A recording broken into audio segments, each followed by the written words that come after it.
you really want me on the team? What's your approach to recruitment? You want first place, come play with me. You want second place, go somewhere else. Like, I would watch Magic play. I'd watch Michael play. And I would see them do these unbelievable things. And I'd say, you know, can I get to that level? I don't know, but let's find out.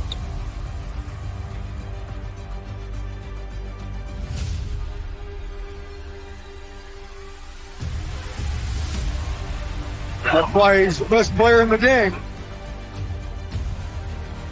Everything was done to try to learn how to become a better basketball player. Everything. And so when you have that point of view, then literally the world becomes your library to help you to become better at your craft. So because you know what you want, the world's giving you exactly the information, 100%, you become better at it. Because you know what you're looking for.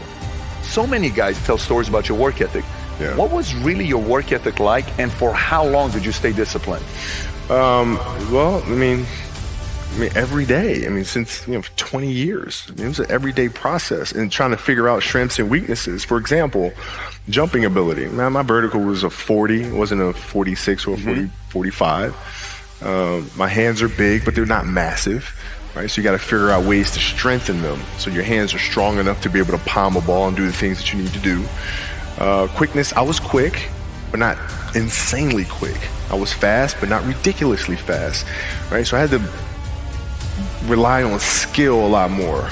I had to rely on angles a lot more. I had to study the game a lot more. And but I enjoyed it though. So like from the time I can remember when I started watching the game, I studied the game. It's a good separation for me, emotionally, to be able to put myself in a place where at practice or when I'm training or during games, I switch my mind to something else, switch my mode into something else. Right? For me, it's the equivalent of Maximus, Decimus, Meridius, and Gladiator picking up the dirt, smelling the dirt. It's go time. Right? So that was my mental switch. It was like an actor getting ready for a film. You got to put yourself in that cage. When you're in that cage, you are that character. And then when you leave there, it's something completely different. But when I'm in that cage, bro, don't touch me. Don't talk to me. Just leave me alone. How did you get mentally and emotionally so strong where it doesn't bother you? Well, you got to look at the reality of the situation. Like for me, it's not, you kind of got to get over yourself. Like, it's not about you, man. Like, okay, you feel embarrassed. You're not that important. Like, get over yourself. That's where you go. Get over yourself, right? Like you're worried about how people may perceive you and like you're walking around and it's embarrassing because you shot 5 air balls. Get over yourself. Right? And then after that, it's okay, well, why did those air balls happen? Got it. High school, year before, we played 35 games, max, right? Week in between, spaced out, plenty of time to rest. In the NBA, it's back to back to back to back to back to back to back. I didn't have the legs. So you look at the shot, every shot was online, but every shot was short. Right? I got to get stronger. I got to train differently. The weight training program that I'm doing, I got to tailor it for an 82-game season so that when the playoffs come around, my legs are stronger and that ball gets there. So I look at it with rationale and say, okay, well, the reason why I shot air balls is because my legs aren't there. I go, well, next year they'll be there. That was it. Done. Were there some names that you looked at and says, these 3 guys are as crazy as I am? At the time, I deal with what I've referred to as Goat Mountain. I went to Goat Mountain and I talked to Magic, Michael, Bird, Keem Olajuwon, Jerry West, Oscar Robinson, Bill Russell. So I would talk to them. What did you do? What were your experiences? Michael in particular, he's become my big brother. He's been my big brother since I first came in the league.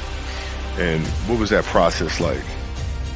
So I went to them and started understanding the ins and outs of the game and how they approach things and their level of detail and obsessiveness. And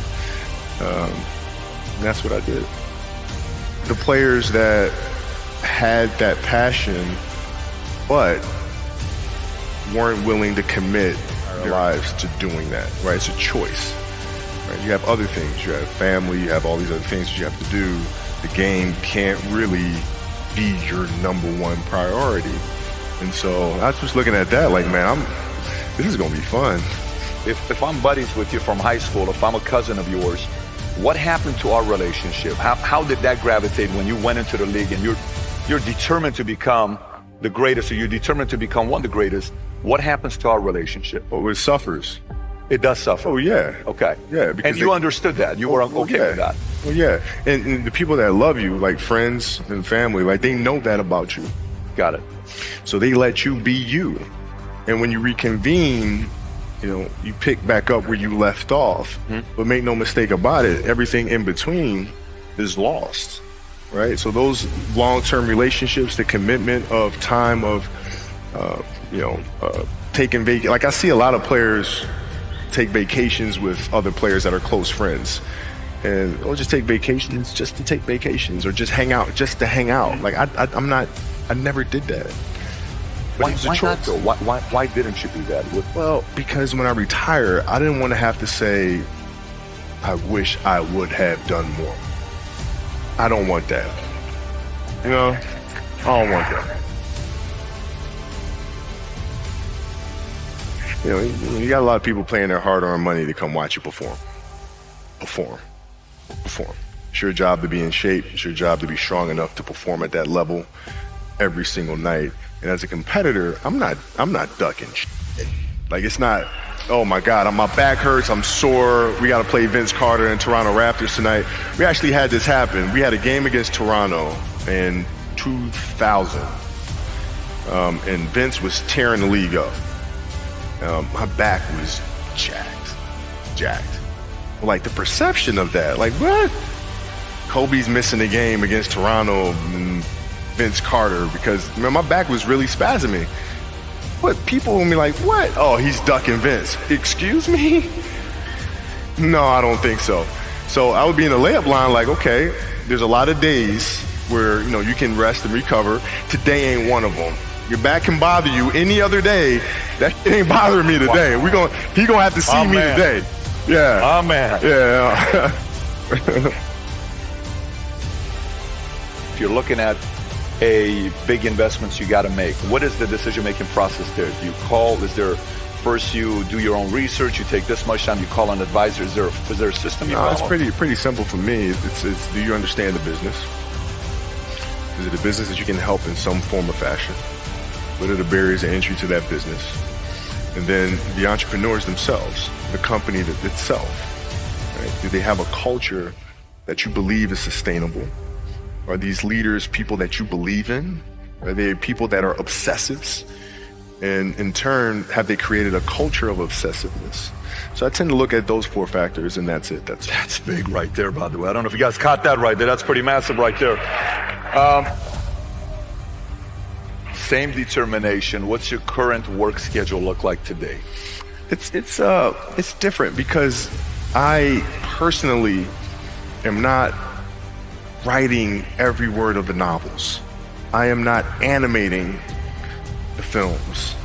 What I have to do now is make sure that the people that we bring in, these obsessives that we bring in, are challenging themselves to do the best job that they think they can do. That's what I'm there for, is for them to constantly look in the mirror and self-assess and challenge themselves. If we have a project and you're saying, okay, I can do that, that's not the project we want. The projects that say, I don't know if I can animate that. I don't know how to write that story. I don't know how to do that. Those are the things we want, because through that curiosity, you'll reach a level that you didn't think was possible. And so running the studio, that's what I'm doing.